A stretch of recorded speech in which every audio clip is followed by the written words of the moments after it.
Hello, जय हिंद साथियों। स्वागत है आप सबका आपके अपने यूट्यूब चैनल महाभूत अकेडमी पर। आज हम आपके लिए लेकर आए the Rajasthan public examination prevention of unfair means act 1992। Last lecture में अपन ने पढ़ा था the Rajasthan public examination act 2022। तो आइए चलते हैं आज के इस नए एक्ट की तरफ। राजस्थान पब्लिक एग्जामिनेशन एक्ट 1992 की बात करें तो इसका एक बेसिक ओवरव्यू अपन लेते हैं। तो इसमें बात करें तो टोटल 8 सेक्शंस हैं। इसकी बात करें तो इस एक्ट में टोटल 8 सेक्शंस हैं एंड वन शेड्यूल है जो इसके लास्ट में मेंशन किया हुआ है। ठीक है। इसके अलावा इसके अगर एक्ट नंबर की बात करें तो इसका एक्ट नंबर है एक्ट नंबर 27 ऑफ 1992। 27वें नंबर का एक्ट था ये, ईयर 1992 का। 8 नवंबर को इसको असेंट मिली थी गवर्नर की। मतलब 8 नवंबर को ये एक्ट बनकर तैयार हुआ था और इसको गवर्नर की असेंट मिली थी। इसके बाद 8 नवंबर, इसके 3 दिन बाद, मतलब कि 11th नवंबर 1992 को ये एक्ट एनफोर्समेंट में आया था। ठीक है। अब बात करें कि इसका ऑब्जेक्ट क्या है, इस एक्ट को लाने के पीछे का ऑब्जेक्ट क्या था। ऑब्जेक्ट की बात करें तो इस एक्ट को लाने का जो मेन ऑब्जेक्ट था वो था सबसे पहले तो to prevent the leakage of question paper. Question paper के जो लीक की प्रॉब्लम सामने आ रही थी कि हर एग्जामिनेशन के पेपर लीक हो रहे थे, उसको प्रिवेंट करने के लिए ये एक्ट लाया गया था। इसका मोस्ट इंपोर्टेंट जो ऑब्जेक्ट था वो ये था कि लीकेज को प्रिवेंट किया जा सके क्वेश्चन पेपर्स के। सेकंड इसका ऑब्जेक्ट की बात करें तो वो था use of unfairness. Unfair means eight public examination, मतलब कि पब्लिक एग्जामिनेशंस के दौरान जो अनफेयर मीन्स यूज किए जाते हैं उनको प्रिवेंट करना इसका सेकंड ऑब्जेक्टिव था।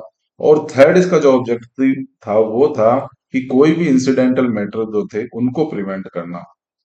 तो इसका बेसिकली क्या फंडा है कि ये प्रिवेंट करता है क्वेश्चन पेपर के लीकेज को, और कोई भी तरीके की अनफेयर मीन्स अगर कोई यूज करता है पब्लिक एग्जामिनेशन में तो उसको ये प्रिवेंट करने के लिए एक्ट लाया गया था। सेक्शन नंबर 1 की बात करें तो सेक्शन नंबर 1 बात करता है short title extent and commencement की। इस एक्ट का शॉर्ट टाइटल क्या है? The Rajasthan public examination prevention of unfair means act 1992, ये इसका शॉर्ट टाइटल है। राजस्थान सार्वजनिक परीक्षा अनुचित साधनों की रोकथाम अधिनियम 1992। इसके एक्सटेंट की बात करें तो ये whole of the Rajasthan applicable होता है, क्योंकि राजस्थान का लोकल एक्ट है इसलिए सिर्फ राजस्थान में एप्लीकेबल होता है, अदर स्टेट्स में इसकी एप्लीकेबिलिटी नहीं है। तो होल ऑफ द राजस्थान में ये एप्लीकेबल होता है। अब थर्ड इसकी बात करें तो एनफोर्समेंट डेट, जैसा कि अपन ने ऊपर बात करी थी कि जो इसकी एनफोर्समेंट डेट थी वो थी 11th नवंबर 1992। 11 नवंबर 1992 को ये एक्ट एनफोर्समेंट में आया था, इफेक्ट में आया गया था। अब सेकंड जो सेक्शन बात कर रहा है इसका, वो डेफिनेशन क्लॉज से बात कर रहा है। डेफिनेशन में इसमें टोटल 4 डेफिनेशंस को ये इंक्लूड करता है। ठीक है। इसमें ए डेफिनेशन की बात करें तो ये बात कर रहा है कि एग्जामिनेशन सेंटर क्या होगा। तो एग्जामिनेशन सेंटर एक जनरल सेंस में बात करें तो ऐसी कोई भी प्लेस जिसको पब्लिक एग्जामिनेशन कंडक्ट कराने के लिए फिक्स किया गया है तो उसको एग्जामिनेशन सेंटर माना जाएगा इस एक्ट के दौरान। इसमें ये बात कर रहा है कि एग्जामिनेशन सेंटर में ये इंक्लूड करेगा एंटायर प्रीमाइसेस। जितना पूरा प्रीमाइसेस होगा उस सेंटर का वो सारा इसी एग्जामिनेशन सेंटर में इंक्लूड किया जाएगा। अब प्रीमाइस तो एंटायर प्रीमाइसेस की बात करें तो उसको एक एग्जांपल से समझते हैं कि जैसे ये एक स्कूल है। अब इस कमरे में मान लीजिए एग्जामिनेशन चल रहा है। इस इस कमरे में बच्चे बैठे हैं और यहाँ पे एग्जाम हो रहा है। अब इसके बाहर जो ये जगह पड़ी है तो ये सब भी एग्जामिनेशन सेंटर में इंक्लूड हो जाएगी। कई बार आपने देखा होगा कि ये जो बाहर वाला एरिया है इसमें घूमते रहते हैं लोग, तो उनको पुलिस वाले फिर डंडे लेके बाहर भगाते हैं, क्योंकि ये भी एग्जामिनेशन सेंटर की प्रीमाइसेस में ही इंक्लूड होता है एज पर दिस एक्ट। ठीक है। नेक्स्ट डेफिनेशन की बात करें तो डेफिनेशन नंबर बी बात करता है पब्लिक एग्जामिनेशन क्या होता है। तो ऐसा कोई भी एग्जामिनेशन जो स्पेसिफाई कर रखा है शेड्यूल 1 में, तो वो सब पब्लिक एग्जामिनेशन की कैटेगरी में आएंगे। अब शेड्यूल 1 में क्या दे रखा है, तो एक बार नजर मार लेते हैं कि अपन शेड्यूल 1 में क्या दे रखा है। तो शेड्यूल 1 की बात करें, ये यहाँ पे है सेक्शन 2 बी, यहाँ पे लिख लीजिए सेक्शन 2 बी। अब इसमें बता रखा है कि कौन कौन से एग्जामिनेशन पब्लिक एग्जामिनेशन में आएंगे। तो पहला, तो कोई भी एग्जामिनेशन जो कंडक्ट करवाया जा रहा है board of secondary education for Rajasthan, मतलब आरबीएससी के द्वारा जो एग्जामिनेशन कंडक्ट करवाया जा रहा है वो पब्लिक एग्जामिनेशन में आएगा। सेकंड बात कर रहा है, कोई भी एग्जामिनेशन जो कंडक्ट करवाया जा रहा है by any university establish by law in India, कोई भी जो यूनिवर्सिटी स्टेब्लिश की गई है किसी लॉ के द्वारा इंडिया में, तो उसके द्वारा कोई भी एग्जामिनेशन अगर कंडक्ट करवाया जा रहा है तो वो भी पब्लिक एग्जामिनेशन कैटेगरी में आएगा। थर्ड, इसकी बात करें तो कोई भी एग्जामिनेशन जो कंडक्ट करवाया जा रहा है राजस्थान पब्लिक सर्विस कमीशन के द्वारा या यूनियन पब्लिक सर्विस कमीशन के द्वारा, तो उसको भी पब्लिक एग्जामिनेशन की कैटेगरी में माना जाएगा। फोर्थली इसकी बात करें तो कोई भी एग्जामिनेशन जो कंडक्ट करवाया जा रहा है by any autonomous college in the state, ठीक है। फोर्थ बात कर रहा है, कोई भी ऑटोनॉमस बॉडी जो कॉलेज जो है स्टेट के अंदर वो एग्जामिनेशन कंडक्ट करवा रहा है तो वो भी पब्लिक एग्जामिनेशन की कैटेगरी में आएगा। स्वायत्त महाविद्यालय द्वारा आयोजित कोई भी परीक्षा। फिफ्थ की बात करें तो कोई भी एग्जामिनेशन जो कंडक्ट करवाया जा रहा है रेलवे रिक्रूटमेंट बोर्ड अजमेर के द्वारा, RRB अजमेर, ठीक है। क्योंकि रेलवे के बहुत सारे जोन्स बने हुए हैं, उसमें अलग अलग वैकेंसी निकलती है, अलग अलग एग्जामिनेशन होते हैं, पर क्योंकि ये राजस्थान का लोकल एक्ट है इसलिए ये सिर्फ इसमें वही इंक्लूड एग्जामिनेशन इंक्लूड होंगे जो रेलवे रिक्रूटमेंट बोर्ड अजमेर के द्वारा कंडक्ट करवाया जाएगा। सिक्सथली बात कर रहा है, कोई भी एग्जामिनेशन जो कंडक्ट करवाया जा रहा है राजस्थान हाई कोर्ट के द्वारा, राजस्थान हाई कोर्ट के द्वारा कोई भी एग्जामिनेशन कंडक्ट करवाया जा रहा है वो भी पब्लिक एग्जामिनेशन में कंडक्ट, जैसे अपने आरजेएस के एग्जाम हो गए वो राजस्थान हाई कोर्ट ही करवाता है, ठीक है। उसके अलावा एलडीसी का एग्जाम भी अभी करवाया था। तो ये सब एग्जामिनेशन जो हो रहे हैं जो राजस्थान हाई कोर्ट के द्वारा कंडक्ट करवाए जा रहे हैं ये सब पब्लिक एग्जामिनेशन की कैटेगरी में आएंगे। सेवन की बात करें तो कोई भी एग्जामिनेशन जो कंडक्ट करवाया जा रहा है राजस्थान सब ordinate and ministerial service selection board के द्वारा, ठीक है, तो ये भी पब्लिक एग्जामिनेशन में आएंगे। या एट्थली लास्ट बात कर रहा है, कोई भी examination of all India trade test AITT जो कंडक्ट कौन करवा रहा है, डायरेक्टरेट जनरल और ट्रेनिंग डीजीटी न्यू दिल्ली द्वारा कोई जो एग्जामिनेशन कंडक्ट करवाया जा रहा है ऑल इंडिया ट्रेड टेस्ट का, वो भी पब्लिक एग्जामिनेशन की कैटेगरी में आएगा under the government of India, ठीक है। तो ये 8 कैटेगरीज दे रखी हैं जिनको अपन मानेंगे कि ये पब्लिक एग्जामिनेशन कहलाएंगे। अब इसमें से बात करें तो केवल फर्स्ट, सेकंड एंड थर्ड ही अब एप्लीकेबल है, क्योंकि एक अमेंडमेंट एक्ट आया था 2022 का, उसके द्वारा जो फोर्थ से लेके एट तक की जो कैटेगरीज हैं उनको अमेंडेड कर दिया गया था, उनको रिपील कर दिया गया था। और इस अमेंडमेंट की जो डेट है वो भी कई बार एग्जाम में पूछने को आती है। तो इसके एग्जाम जो अमेंडमेंट डेट थी वो थी 12 अप्रैल 2022 को, तो इसको आप नोट कर लीजिए, ठीक है। अब केवल फर्स्ट, सेकंड और जो थर्ड कैटेगरी के एग्जामिनेशन दे रखे हैं वही एप्लीकेबल है, बाकी उसके अलावा सब यहाँ पे अमेंडेड हो चुकी है, रिपील हो चुकी है 2022 के अमेंडमेंट एक्ट के द्वारा। और थर्ड वाले में भी जो ये यूपीएससी वाला है, यूपीएससी द्वारा जो एग्जाम कंडक्ट करवाया जा रहा है उनको एक्सक्लूड कर दिया गया है। तो फिर से चलते हैं डेफिनेशन सेक्शन की तरफ, सेक्शन नंबर 2 की तरफ, ठीक है। तो ए में हो गया एग्जामिनेशन सेंटर, बी में हो गया पब्लिक एग्जामिनेशन, सी की बात करते हैं। सी बोल रहा है अनफेयरनेस। अनफेयर मीन्स का मतलब क्या होता है, अनफेयर मीन्स का मतलब होता है कि पब्लिक एग्जामिनेशन के दौरान कोई भी पर्सन अगर कोई अनऑथोराइज हेल्प ले रहा है, पब्लिक एग्जामिनेशन के दौरान अगर कोई अनऑथोराइज हेल्प ले रहा है, अब वो अनऑथोराइज हेल्प किसी भी तरीके से हो सकती है, या तो कोई रिटर्न मटेरियल से, या कोई रिकॉर्डेड या प्रिंटेड मटेरियल से हेल्प ले रहा है, या किसी भी फॉर्म अदर फॉर्म में, जैसे कि कोई टेलीफोनिक, वायरलेस, इलेक्ट्रॉनिक या अदर गैजेट जो हो रहा है उसकी कोई हेल्प ले रहा है एग्जामिनेशन के दौरान, तो ये सब अनफेयर मीन्स में आएगी। जैसे आप आजकल देखा होगा कि लोग ब्लूटूथ लगा के चीटिंग करते हैं, फर्रे लेके जाते हैं, चिट शीट बना के लेके जाते हैं, तो ये सब जितने भी मीन्स हैं इनको अनफेयर मीन्स की कैटेगरी में डाला गया है राजस्थान पब्लिक एग्जामिनेशन एक्ट 1992 के अंदर। ठीक है, नेक्स्ट पढ़ते हैं। डेफिनेशन डी क्या बोल रहा है कि कोई भी वर्ड्स एंड एक्सप्रेशन जो इस एक्ट में, राजस्थान पब्लिक एग्जामिनेशन एक्ट 1992 में यूज किए गए हैं पर यहाँ पे डिफाइन नहीं है, वो डिफाइन हो रहे हैं इंडियन पेनल कोड आईपीसी में, उनको डिफाइन कर रखा है, तो जो आईपीसी में जो मीनिंग दे रखा है सेम मीनिंग यहाँ पे भी ले लेंगे उन वर्ड्स का। ठीक है, तो ये था। तो अब तक अपन ने पढ़ा है section number 1 and section number 2। Section number 1 बात कर रहा है short title, extent and commencement की। ठीक है, और सेक्शन नंबर 2 बात करता है डेफिनेशन की, जिसमें 4 डेफिनेशन दे रखी है। पहली डेफिनेशन दे रखी है एग्जामिनेशन सेंटर की, बी दे रखी है पब्लिक एग्जामिनेशन की, सी मेंशन कर रखा है अनफेयर मीन्स का, और डी में बात कर रहा है वर्ड्स एंड एक्सप्रेशन। तो इसको आप आईपीसी के नाम से भी याद रख सकते हैं। ये जो डी वाली डेफिनेशन है इसको आप आईपीसी भी याद रख सकते हैं। नेक्स्ट बढ़ते हैं सेक्शन नंबर 3 की तरफ। सेक्शन नंबर 3 बात कर रहा है एज इट इज, अपन ने जो राजस्थान पब्लिक एग्जामिनेशन एक्ट 2022 था उसमें भी सेम डेफिनेशन अपन ने पढ़ी थी सेक्शन 3 में। सेक्शन 3 बात करता है prohibition of use of unfair means. कोई भी पर्सन अनफेयर मीन्स यूज नहीं करेगा किसी भी पब्लिक एग्जामिनेशन के दौरान। कोई भी गवर्नमेंट एग्जामिनेशन जो हो रहा है उसमें कोई भी पर्सन जो है वो अनफेयर मीन्स का यूज नहीं करेगा। इसको एक तरीके से अपन ये भी समझ सकते हैं कि पब्लिक एग्जामिनेशन में पब्लिक एग्जामिनेशन में कोई भी पर्सन टू सी नहीं करेगा।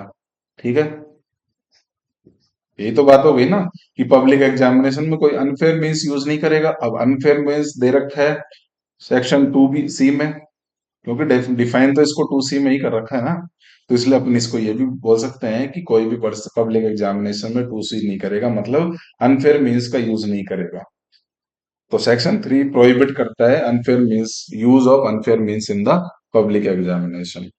ठीक है, नेक्स्ट बढ़ते हैं सेक्शन नंबर 4 की तरफ। सेक्शन नंबर 4 बोल रहा है अनऑथराइज पोजीशन और डिस्क्लोजर ऑफ क्वेश्चन पेपर की बात करता है ये, कि किसी भी पर्सन ने अगर अनाधिकृत तरीके से कोई पोजीशन में ले रखा है क्वेश्चन पेपर को या डिस्क्लोज कर रहा है क्वेश्चन पेपर को, तो उसको प्रोहिबिट किया हुआ है। तो सेक्शन 4 बोल रहा है no person who is not lawfully authorise, ऐसा कोई भी पर्सन जो लॉफुली ऑथराइज नहीं है, ठीक है, प्राधिकृत नहीं है विधिक रूप से, या परमिट नहीं कर रखा उसको ऐसा करने के लिए, तो before time fix for distribution, जो पेपर को जो डिस्ट्रीब्यूट करने का टाइम है उससे पहले अगर कोई भी पर्सन डिस्ट्रीब्यूट कर देता है तो वो एक ऑफेंस है, वो ऐसा नहीं कर सकता सेक्शन 4 के अकॉर्डिंग। जब घंटी बजेगी तभी पेपर डिस्ट्रीब्यूट होगा। आप सबने एग्जाम में देखा होगा ना कि पहले एक बेल बजती है, उस पे पेपर डिस्ट्रीब्यूट किया जाता है, उसके बाद सेकंड बेल बजती है, उसमें आपको फिर स्टार्ट करने के लिए बोला जाता है कि अब आप पेपर स्टार्ट कर दीजिए। तो सेक्शन 4 उसी वही चीज बोल रहा है कि जो टाइम फिक्स किया हुआ है डिस्ट्रीब्यूशन ऑफ क्वेश्चन पेपर के लिए पब्लिक एग्जामिनेशन, तो उससे पहले कोई भी पर्सन जो ऑथोराइज नहीं है लॉफुली, तो वो ना तो अपनी पोजीशन में रखेगा ना ही डिस्क्लोज करेगा क्वेश्चन पेपर को। ठीक है, अब सेक्स इसमें दो तरीके की बोल रहा है कि या तो एक तो वो प्रोक्योर नहीं करेगा, मतलब मंगाएगा नहीं, अटेम्प्ट टू प्रोक्योर भी नहीं करेगा, ना ही खुद की पोजीशन में रखेगा, जैसा कि अपन मेरे आपको बताया था अभी। दूसरा है कि इम्पार्ट या ऑफर टू इम्पार्ट, कोई भी किसी भी प्रकार की इंफॉर्मेशन जो उसके पास आई है वो किसी भी अदर पर्सन को नहीं देगा। ठीक है, उस क्वेश्चन पेपर से रिलेटेड, सीधी बात है। अब इसमें बोल रहा है कि इम्पार्ट या ऑफर टू इम्पार्ट नहीं करे कोई भी ऐसी इंफॉर्मेशन जो ही नोज और हैज रीजन टू बिलीव। अब रीजन टू बिलीव की बात करें तो reason to believe section number 26 IPC में दे रखा है, 26 आईपीसी में। तो कोई भी पर्सन अगर रीजन टू बिलीव है तो वो किसी भी प्रकार की इंफॉर्मेशन जो रिलेटेड टू क्वेश्चन पेपर वो डिपार्ट नहीं करेगा, किसी भी अदर पर्सन को नहीं देगा। ठीक है, विदाउट परमिशन। अब सेक्शन 5 बात कर रहा है prevention of leakage by person interested with examination work. अब ये वही चीज हो गई कि रक्षक भक्षक नहीं बनेगा। ठीक है, रक्षक भक्षक नहीं बनेगा। कोई भी पर्सन ऑथोराइज था, इसके उसके बाद ऑफिशियल ड्यूटी में उसके पास कोई भी इंफॉर्मेशन आई पब्लिक एग्जामिनेशन से रिलेटेड, तो वो उसकी ड्यूटी है कि वो उसको प्रिवेंट करेगा, उसको लीक नहीं करेगा। ठीक है। तो कोई भी पर्सन जो इंटरेस्टेड है पब्लिक एग्जामिनेशन के वर्क से रिलेटेड, तो बिना परमिशन के वो उस चीज को, कोई भी जो इंफॉर्मेशन है उसके पास, उसको लीक नहीं करेगा। ठीक है। डायरेक्टली और इनडायरेक्टली डाइवल्ज नहीं करेगा, और गोज टू बी डाइवल्ज और मेक नोन किसी भी अदर पर्सन को वो इंफॉर्मेशन नहीं बताएगा। ठीक है।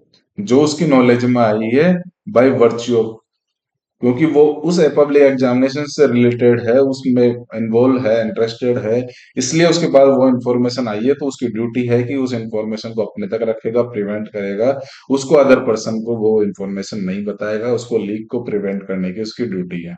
ठीक है। तो इसको सीधे सीधा ये याद रख लीजिए, आपकी रक्षक भक्षक नहीं बनेगा। ठीक है। अब नेक्स्ट बढ़ते हैं सेक्शन नंबर 6 की तरफ। सेक्शन नंबर 6 बात कर रहा है पेनल्टी। अब इसमें पेनल्टी दे रखी है सेक्शन 3, 4 एंड 5 के लिए, सेक्शन 3 और 5 के लिए। तो कोई भी पर्सन जो कॉन्ट्राविन करता है या अटेम्प्ट टू कॉन्ट्राविन करता है या अबेटमेंट करता है कॉन्ट्राविन करने के लिए सेक्शन 3 के प्रोविजंस को, सेक्शन 4 के प्रोविजन को या सेक्शन 5 के प्रोविजन को, तो फिर वो जो कॉन्ट्रावेंशन हो रहा है वो एक पनिशेबल ऑफेंस होगा under section 6 of this act. और उसके लिए जो पनिशमेंट दी जाएगी वो होगी, इसमें अब सेक्शन 3 के लिए अलग पनिशमेंट दे रखी है, एंड सेक्शन 4 एंड 5 के लिए अलग पनिशमेंट दे रखी है। अगर उसने सेक्शन 3 का कॉन्ट्राविन किया है तो उसको मैक्सिमम 3 years की सजा या 2,000 तक का फाइन, या दोनों में से कुछ भी दे सकता है। बट अगर उसने सेक्शन 4 और 5 का कॉन्ट्रावेंशन किया है तो मिनिमम मिनिमम 5 years, जो एक्सटेंड हो सकती है 7 years तक, और साथ ही साथ एंड, ये और नहीं है, ये एंड लगा हुआ है, तो इम्प्रिजनमेंट के साथ साथ उसको फाइन भी कंपलसरी है, और जो फाइन होगा वो होगा 10,000 तक का। ठीक है।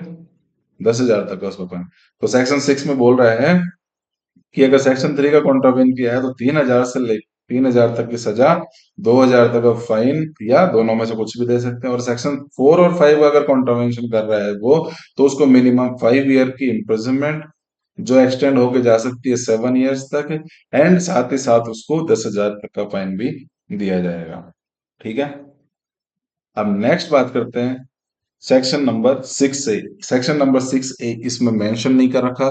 जो सेक्शन 6 ए है वो 2002 के अमेंडमेंट एक्ट से आया था। सेक्शन 6 ए यह आया था 2002 के अमेंडमेंट एक्ट से। 2002 के अमेंडमेंट एक्ट से ये सेक्शन इसमें इंसर्ट किया गया था। ये बोल रहा है कि कोई भी किसी भी प्रकार का अगर थेफ्ट, एक्सटॉर्शन और रॉबरी हो रहा है of question paper relating to public examination से रिलेटेड क्वेश्चन पेपर का अगर कोई भी पर्सन थेफ्ट करता है, एक्सटॉर्शन करता है, या रॉबरी में इन्वॉल्व है, तो उस पर्सन की पेनल्टी के लिए बता रहा है। तो सेक्शन 6 से बात कर रहा है थेफ्ट, रॉबरी एंड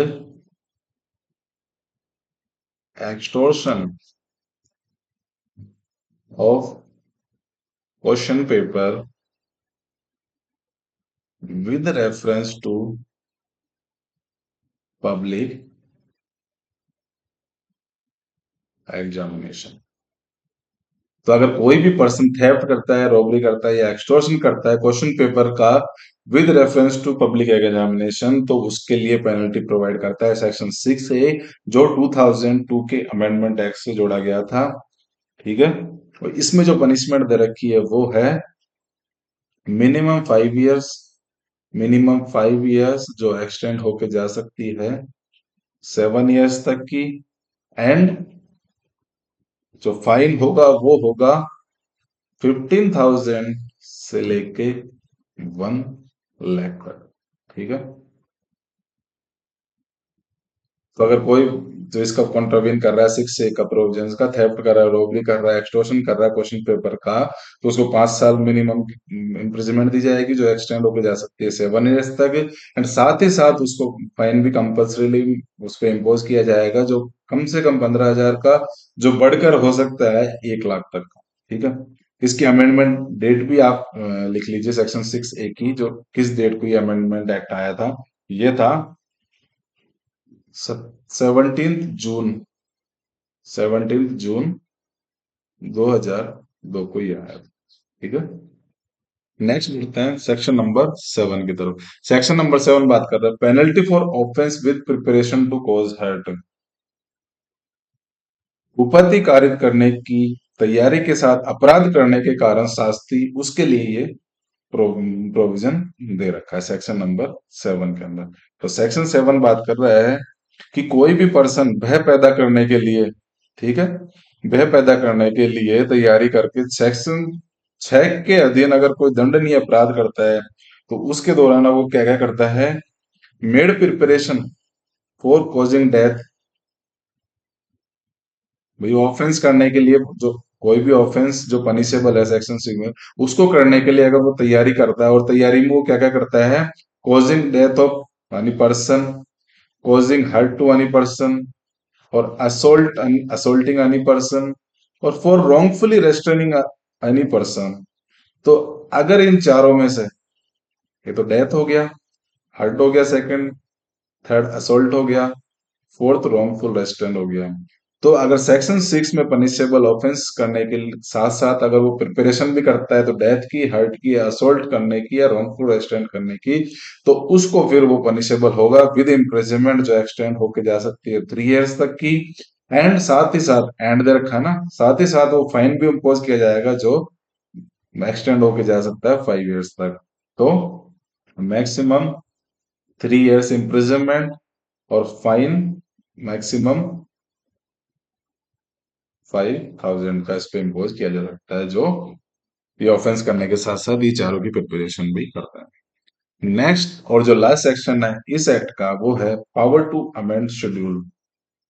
तो इस शेड्यूल जो लास्ट में दे रखा है, जिसमें पब्लिक एग्जामिनेशन की कैटेगरीज मेंशन कर रखी है, टोटल 8 कैटेगरीज, जिसमें लास्ट के 4 to लेके 8 तक जो अभी रिपील हो चुकी है, केवल फर्स्ट से लेके थर्ड ये है। तो इसमें बता रखा है कि जो अमेंडमेंट की पावर है शेड्यूल को, वो जाती है स्टेट गवर्नमेंट के पास। स्टेट गवर्नमेंट ऑफिशियल गजेट में नोटिफाई करके शेड्यूल में कोई भी अमेंडमेंट कर सकती है।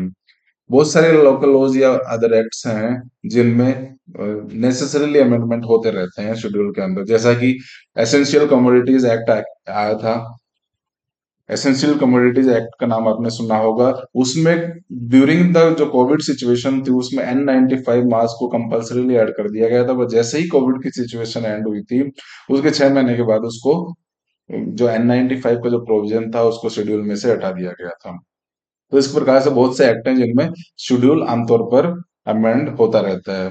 हर 6-8 महीने में शेड्यूल अमेंड होता रहता है। इसलिए मेरा आपसे ये अनुरोध है, ये थोड़ा सा कहना चाहूंगा आपको, कि कोई भी एग्जामिनेशन में बैठने से पहले एक बार शेड्यूल कोई भी एक्ट में दे रखा है, तो उसको एक बार अपडेटेड शेड्यूल आप जरूर देख के जाइए, क्योंकि उसमें अक्सर अमेंडमेंट हो जाता है, और उस अमेंडमेंट से अक्सर क्वेश्चन भी एग्जाम में देखने को मिलता है। ठीक है। तो ये थी आज की अपनी एक छोटी सी class, Rajasthan public examination prevention of unfair means act 1992 की। ठीक है। नेक्स्ट लेक्चर में मिलेंगे अपन नए एक्ट के साथ, नए प्रोविजंस के साथ, और आने वाले दिनों में अपन एमसीक्यू सीरीज भी स्टार्ट करेंगे राजस्थान एपीओ के लिए। तो आई होप कि आपको आज की क्लास पसंद आया होगी। पसंद आई हो तो अपने दोस्तों के साथ भी शेयर कीजिए, और आप खुद भी इसको लाइक शेयर कमेंट कीजिएगा।